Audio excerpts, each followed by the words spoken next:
people would pay for me not to sing something. Is there any chalk on that? Oh, well, talk about audio-visual. Old school audio-visual. So, my name's Scott Norton. I'm from Sarah, Carolina Woodlands. I live in Provo, Utah. It was my grandfather that was the proxy for John D. Lee when he was restored his blessings in the temple. And my great-grandfather, Riley Norton, lived in Panguitch. And nobody would dance with the Lee girls, the Lee daughters.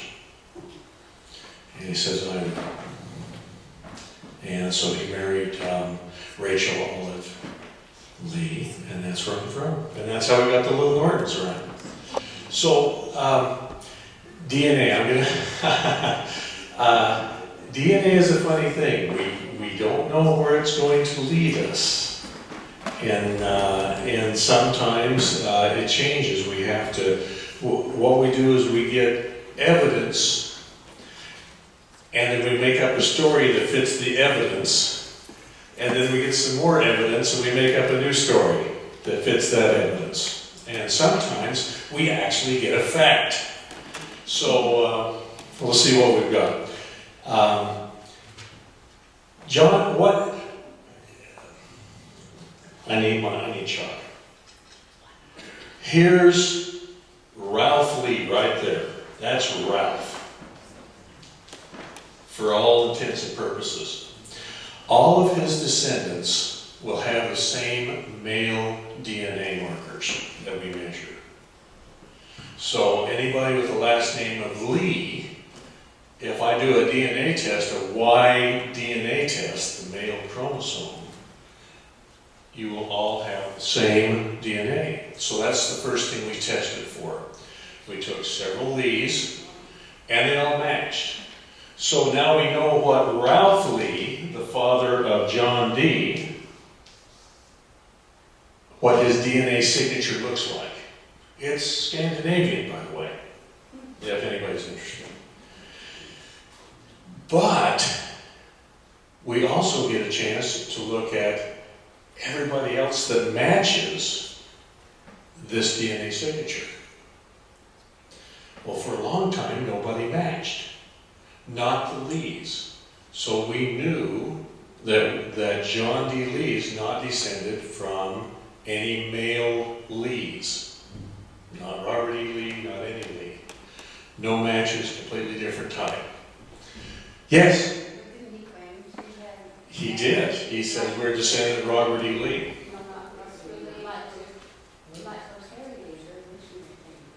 Was it John? Was it Robert E. or? What do you say, Renee?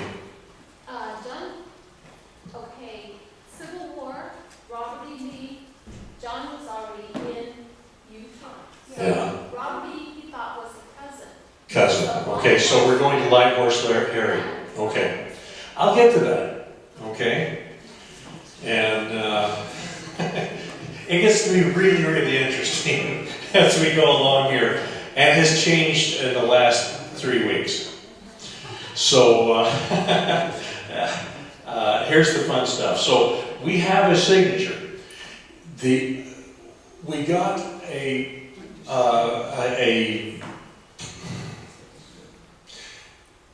very early. Right now, with a Y-DNA test, we can test 110 markers, which means we can get really down close. We know, that's a lot of markers. At the beginning, they were testing 5 markers. And it was a company up Salt Lake, Sorensen, was doing DNA testing. Several of these got tested there. And we turned up one match on that. It was the exact match, but with just 5 markers. We don't know the markers. I forget what the name was, but it went up through into Canada. And was French. And it was a name commonly found in Kaskaskia, where John D. Lee grew up. So we're thinking, well, this might be the case. But then a few years passed, and we've got a really good, solid match with the Norris family. So here is Ralph Lee. He was born in 1766 or 68. It's a number. I have to look at numbers. We'll call it 66. We got a DNA match with a Norris. His name's Dan Norris.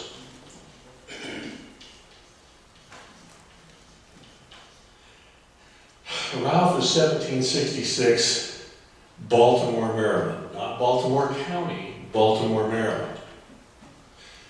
Dan Norris is 1768, Baltimore City. Born 2 years apart in the same city. DNA match, not too many markers. So we're thinking these two might have the same father. And it obviously has to be a Lee, it can't be the Norris. I might point out that this Norris, this Lee doesn't match any other Lee. Does not match any other Lee. This Norris does not match any other Norris. You have all the Norrises. So they're sitting out there. So we're thinking these two must have a common father, and his name is Lee. And along comes a little record. This is, one marriage record. And this is the key person. Is Hannah. Hannah, on her marriage record, is Hannah Lee Norris, and she marries an Armstrong.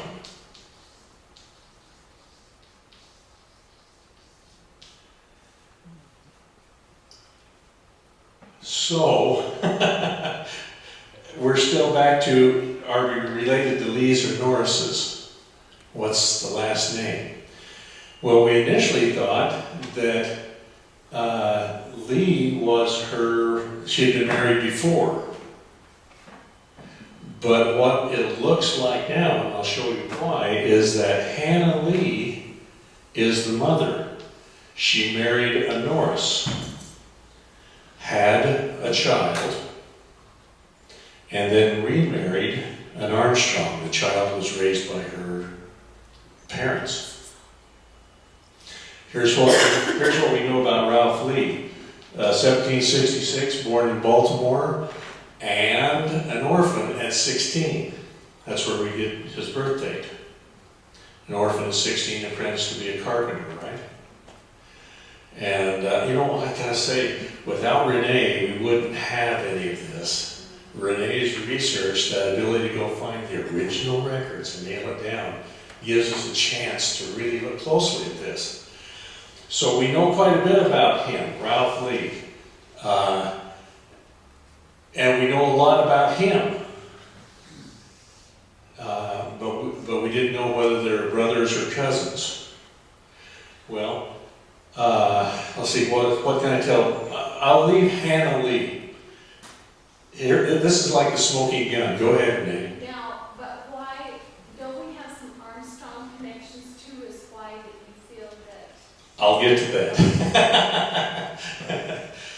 In fact, now's a good time. Yeah. This is the Y-DNA test. We also can test, and it's just father to son. And so if I'm at the bottom of an inverted pyramid, it looks like this. I can look at this side, just on the outside of the pyramid, see father and son. On this side, I can look mother to daughter. Nothing in between. No cousins. I can't test cousins. See the problem? So, in the meantime, they came up with a cousin test. It turns out that when we're born, we inherit our DNA in chunks, not in little bits. And these chunks are passed down. And they were able to measure that. They found this new test. So we postulated Are we related to Hannah Lee Norris, who married Armstrong? So if we could find a descendant of this family, of the Armstrong family, that we match, we can get a DNA match, then we know we've got, it's another part of the puzzle. It starts filling in the inside here. We got a match. In fact, I turned out to be the match. I've got 2 matches now. With, and it's, I mean, you're at the very, very edge, technically, of being able to match. But we matched. And with descendants, 2 descendants of this family. Yes? How do you get tissue back that far to test? You don't get tissue back that far. If I took if I rubbed a Q-tip in your cheek, that's all I need to test your DNA. Mine? Yeah. What's your last name? Reynolds. Okay. Then your Y DNA will match the furthest back Reynolds, like that. Now, if I get, and this is the important part, let's say that, how do we know what John D. Lee's DNA looked like, Y DNA? Because Vern and Leroy matched, and Dr. Lee and Terry, several matched perfectly. Several of his male descendants matched perfectly. So we're only dealing with the current tissue. Actually, just a cheek swab, get a few cells, and they can tell from that. Same way with this. Some people are getting, descendants of Hannah Lee are getting DNA tests, and it's coming up online, and I'm able to match to it and talk to them and say, okay, tell me what your family history is. And I've got some interesting news for you. So we're still back here is our Norris or Lee? That's the question. We got 3 weeks ago, got a new test in from Norris. And we know, Dan Norris knows who his father is. It's James. And the test that came in links this Norris DNA, which matches our, 2 generations back. So it looks like we can say we have a common ancestor with Dan's grandfather. That's what the DNA research says. So here is the story we made up to fit the data. But the data is getting pretty close. It's narrowing in. Hannah Lee was Ralph Lee's mother. She married a Norris. So Ralph Lee has Norris DNA, this particular Norris line DNA. And by the way, this line goes back quite far from here. Hannah Lee, it appears this Norris died, and back then, when your husband died, somebody had to take the child. Women had no rights, and so somebody was to take the child. It looks like Hannah Lee's father took Ralph Lee and raised him until he died. In 16, he's an orphan and apprenticed out. That's the story that we've made up to try and fit the facts. Any questions? So it appears on the outside that there were actually Norrises rather than Lees in terms of last name, and we can kind of pursue that. The other thing that fills it in again is Hannah Lee. We have DNA evidence here, we have DNA evidence here. And that's the best at this time that you could possibly do. So we're pretty well narrowed down. Any questions?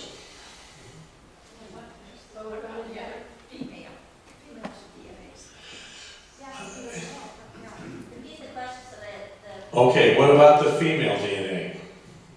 Female DNA is called mitochondrial DNA, and it's this line. It only goes mother to children. Your sons cannot pass on your mitochondrial DNA, only your daughters. And so, yes, Okay, now, I know a half-sister.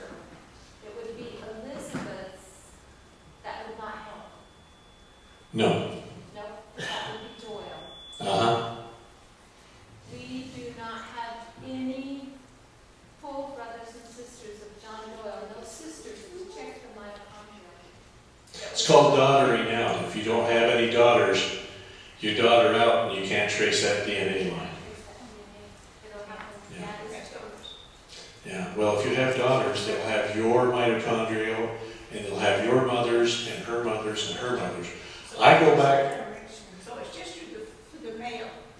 well, we can look just at the male, or we can look just at the mothers to daughters And on then- that. And now we can look inside at cousins. Okay, that's what very interesting. Yes, I had a problem with a daughter that seemed different, and I got their DNA, and she didn't have any of my DNA, but she had her father's. a different mother. No, It's not possible. A daughter can only inherit her mother's mitochondrial DNA. And it could have, and you wanted to make sure that it was a mitochondrial DNA test that you inherit. Not maternal. Well, they weren't testing mitochondrial, they were just testing paternity. Yeah. Well, and that's not mitochondrial. No. okay. There's, and just a second before I answer your question, let me explain this. Here's a cell in your body. Every single cell has a nucleus, and that's 22 chromosomes. The 23rd chromosome is either an X or a Y. Okay? The X is female, the Y is male. We test the Y. So this has an X or a Y in it, two X's or an X and Y. And we test the Y for the male. We can't do anything with the rest. Okay?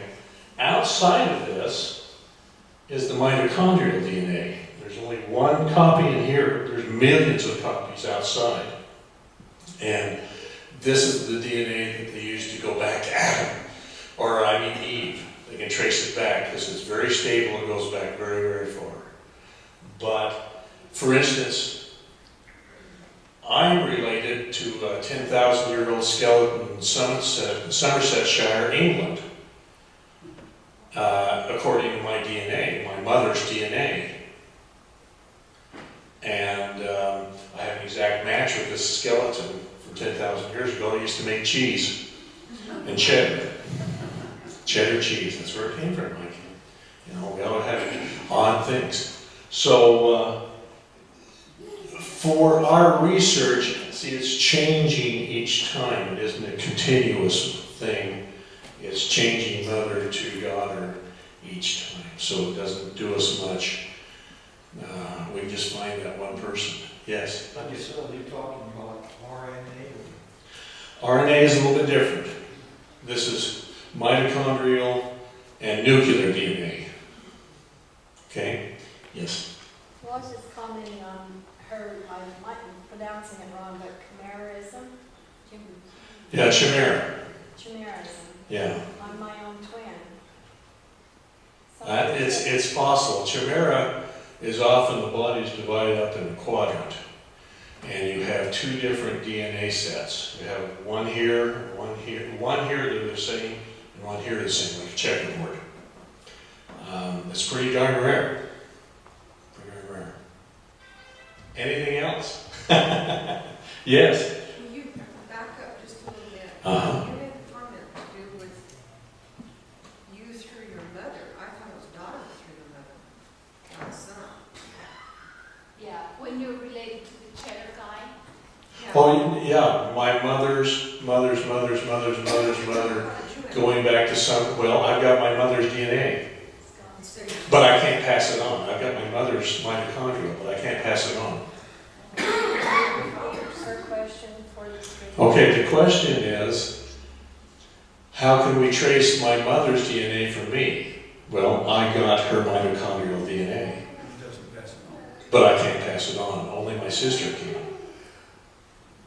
So, a little confusing, but that's why we get paid the big bucks in this business, I guess. So where do we go from here? I guess we will continue looking for a candidate. There's some good candidates for this man right here, who would be the grandfather of, actually we know that person. There's some good candidates for the father of Ralph Lee, if he's a Norris. And so now you start looking. And I have some experience in this. I got, we've been doing family genealogy since Nauvoo in my family. Hundreds and hundreds of family historians making mistakes for generations. But we had a block we could not get past right at the 1750 or so.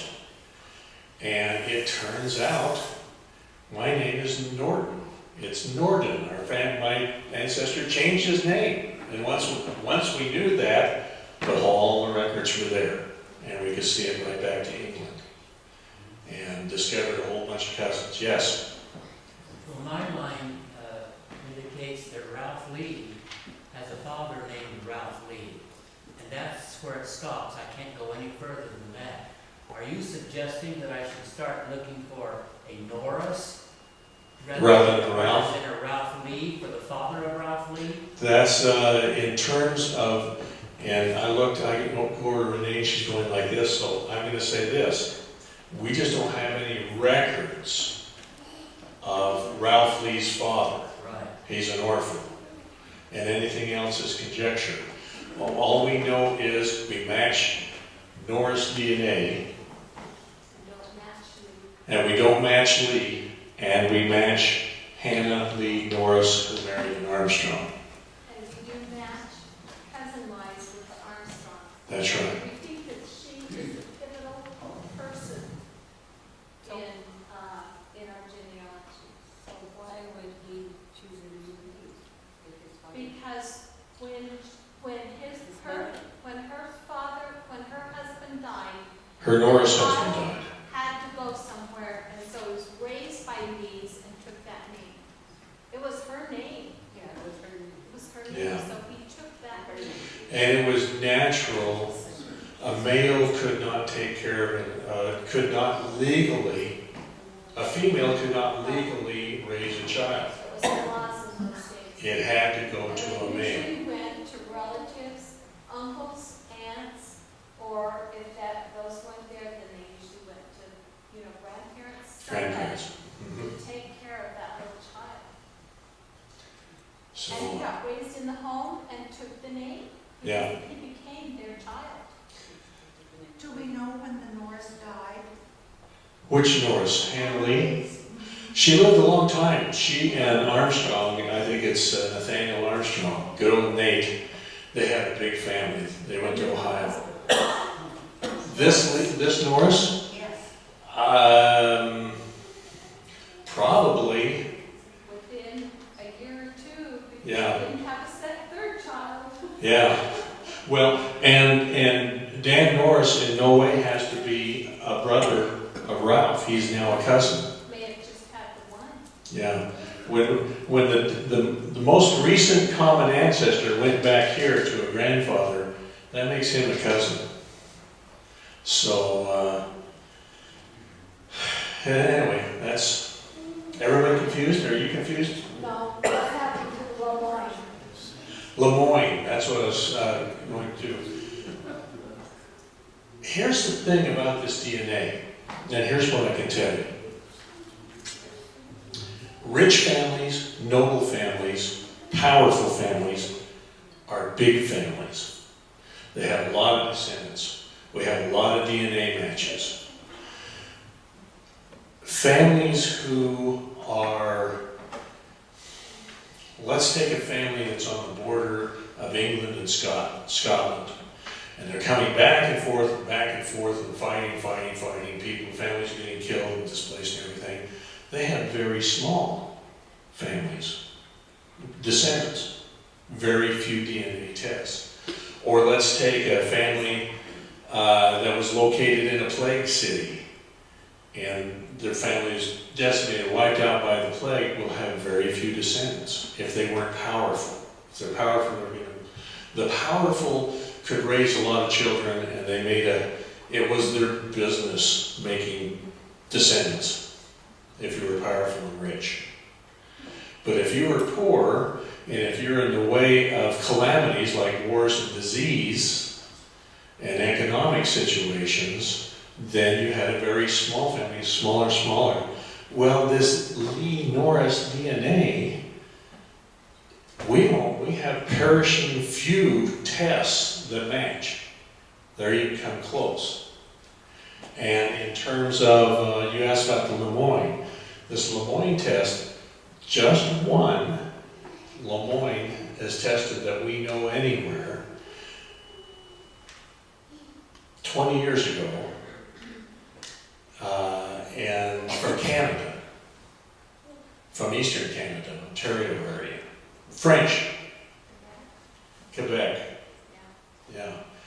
And while it is and it only matches on 5 markers, our Lee matches and Norris matches are going on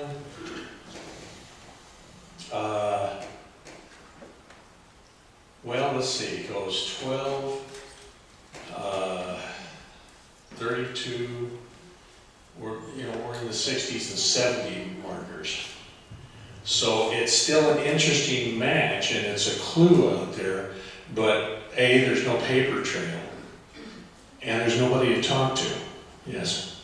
There was a Lemoyne in Kaskaskia 50 years before Ralph showed up, which could be interesting. And so many of the people that were in Kaskaskia came from Quebec. That's right. So Catholic, of which Baltimore, Maryland is Catholic. Yeah. And so there seems to be this connection, Catholic. Still could be a connection. The reason I think I remember that name is I was going through Family Search to find more emails to John DeLay contributors, and there's a Lemoyne Ooh. that's on there, that's on one of the wives. I don't remember which one, but there's a Lemoyne on there, and I emailed him. Wouldn't that be interesting? She was looking for John D. Lee ancestors on Family Search. Emails of people who had contributed. She ran across to Lemoyne. Well, that's the name of the surname of this other test. Well, it becomes important to follow up, doesn't it? That's why I emailed him. And Lemoyne, for all we know, could be the origin. And could be Hannah Lee's name. It could have been Lemoyne and switched. Yeah. Her name could have been. Years and years before. The people who came to Baltimore, Maryland are Catholics at this time. They're Catholics escaping persecution in England. And so these are families that I would expect to have very small posterity. Anything else? The honeymoon name is a small family. How do you choose the family did you just choose the Lee family for this meeting? No, we have actively, Renee and the others, and Renee's mother especially, have actively been pursuing these matches, everything. This is searching in the back. Would you please remember to restate the question through the microphone so that... Okay, so the people out there will quit whining. What did she say? The question was, did I just, pick Lee to look at? And no, we have been researching Lee, and we've been then looking at that says, can we prove this link? Yes, we can prove this link. Can we prove this link? Yes, we can prove that. So it's, this is what I'm doing. I should say that, Where do you think Ralph Lee's father came from? Do you think he was English, or where do you think he was from? the question is where do we think Ralph Lee Norris, where his father's from? Let's just stay with Lee. All right, stay with Lee. The DNA indicates Norse, which England or Normandy or Denmark, Scandinavian. I've been fascinated with the deal just the last while. Yeah.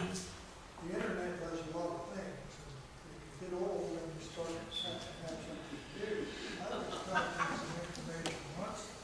Okay. With this particular Norse line, But I tried to get some information where, just a couple of weeks ago, that brought my attention to something. And it came to Ralph Lee name. I just typed it in, Ralph Lee in England. And believe me, the information I got back from a number of Ralph Lees in England, that many of them that fascinated me more than anything, was how many of the names of the certain ones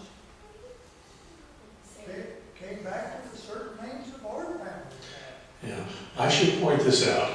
I've been one of the very early researchers of DNA and family research, and I do the Norton, my name's Norton, I do the Norton surname. I do the Norton DNA project for all the Nortons in the world.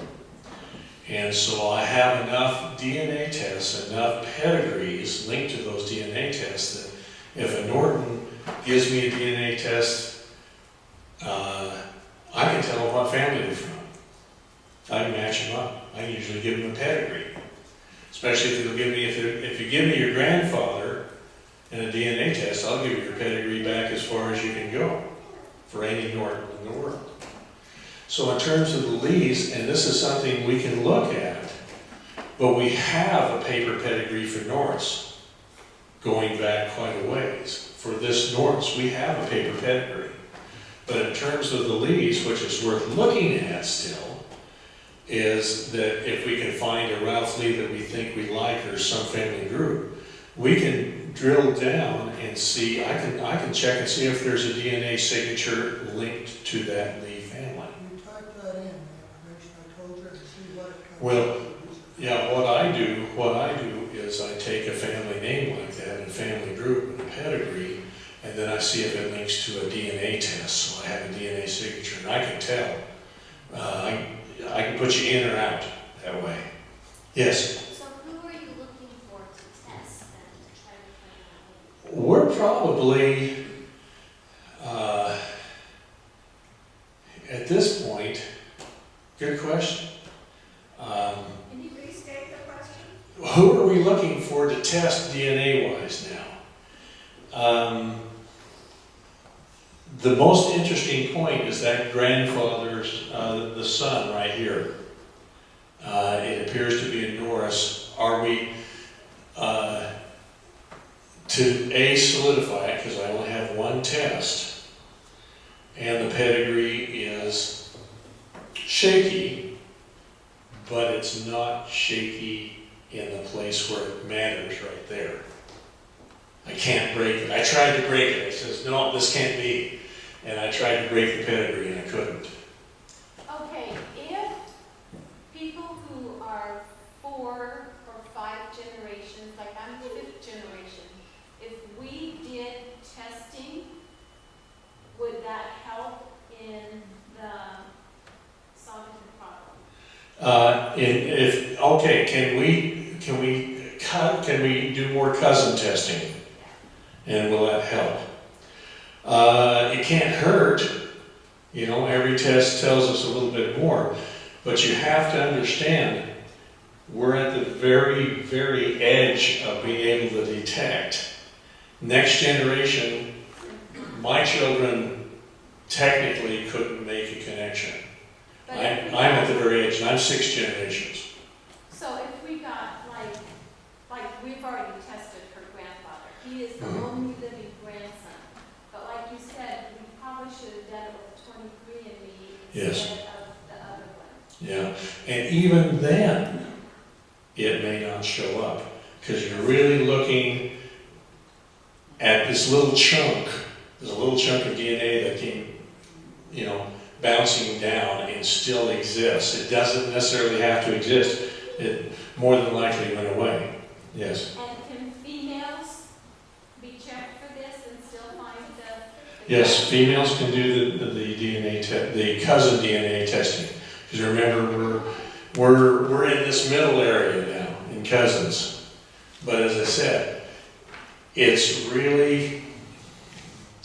crapshoot, to use the vernacular. You don't know if it's going to be there. It's the very edge of detection. But I'm on 23andMe, and I've got 2 hits so far from different family lines. Yes. Well, my husband's father, John Lee, then my grandfather, then my husband's father, then him. So he's only the 4th generation. Would that be any help? We figure it differently. Okay, that's what And it's going to be, I'd have to put it up here, but my guess is you might be 5th. I know I'm 6th. I'm 65. But some of them are younger. That's Like, right. he's my same generation. Uh-huh. There's people here that are older than me. That's right, and that's a possibility. And the more matches, the more information we have in this cousin test, the better. And I'll tell you, this cousin test is $99, but it not only give you this cousin test in terms of family history, but this place is their main line is giving you your DNA medical background. And so I get an update every couple of months telling me what the latest medical science tells me about my DNA. I'm prone to atrial fibrillation, liver problems, that type of thing. You get all that, Yeah, you can get all that from DNA now. Christ, I never know. Yes. Yeah. Now, is that the sale price? You don't get the liver problems from DNA, it's inherited. Is that a special, or is that? No, they made that permanent, $99. Where is it? It's 23andme.com. 23 for 23 chromosomes and me.com. And it's the 23andme. number 23, right? 23. Yeah, right on the chalkboard. Okay, he gets to write it on the chalkboard. It's 23 and The word is. me.com. There you go. Sign up for the test there. Yeah. And you'll find out a whole lot more than you probably wanted to know, and maybe you'll match. What is it, saliva test? Yep. Mm-hmm. And you can do it at home. Oh yeah, they send you a kit. You send it back. $99. Okay. I was afraid I was going to get stoned for changing the name from Lee to Norris, but you just got to take what you get. Yes. So listen, that only fair, John Lee is his great grandfather, that's it. So he's So it's pretty close. Okay, well, then he'd have a higher chance of this chunk. So it would be nice if you would take that test. Yeah. It would be really nice. So, yes. So how did they get you all the way out to this little cheese man? Because this cheese man, the mitochondrial DNA sticks around for a long, long time.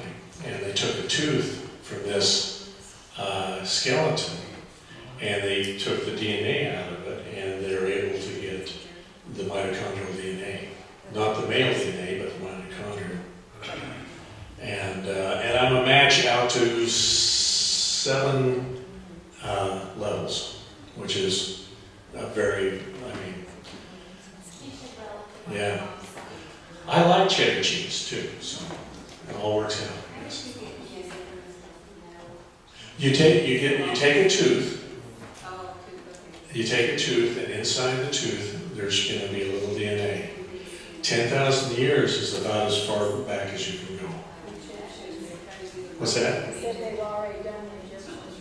Yeah, the Egyptians. But Egyptians are relatively recent compared to 10,000 years ago. So, I'll give you another example of that, mitochondria. My wife is descended from Tlingit Indians in Juneau, Alaska. So she has Tlingit mitochondrial DNA. So they found a skeleton in one of the islands. It's on your knees, caveman, what he's called. They got the DNA. And then they went around to all of the local villages and got DNA samples to see if the skeleton matched anybody. They didn't match anybody. But I got a hold of the guy who was doing the research and says, look, this is my wife's DNA. Does she match anybody?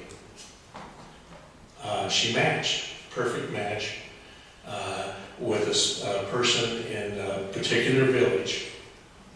So we didn't have any idea of, we just had very sketchy records, you know, Tlingit Indian, and her family, she grew up in Minnesota. And, but I had a place and a DNA match, and so I went back through the records, and I began finding the records that matched her family to that village. And I found the paper trail going to there. So sometimes we get lucky, sometimes we don't. But I gotta quit. Well, I have a question. It's a very serious question. Do you ever go to sleep at night? Do you ever go to sleep at night and then wake up with a nightmare, and the nightmare says, "I'm my own grandpa"? I run into a lot of things, but not that. This will make you laugh, but I have a first cousin. Our children were related 8 times.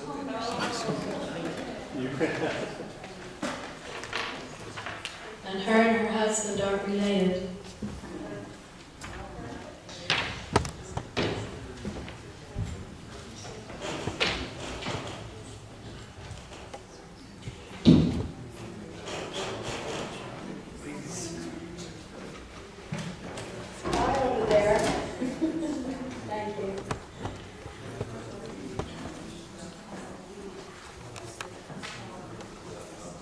Do all of you know Clarelle, who did the pastels of all the wives? She's going to come up, and we've asked her,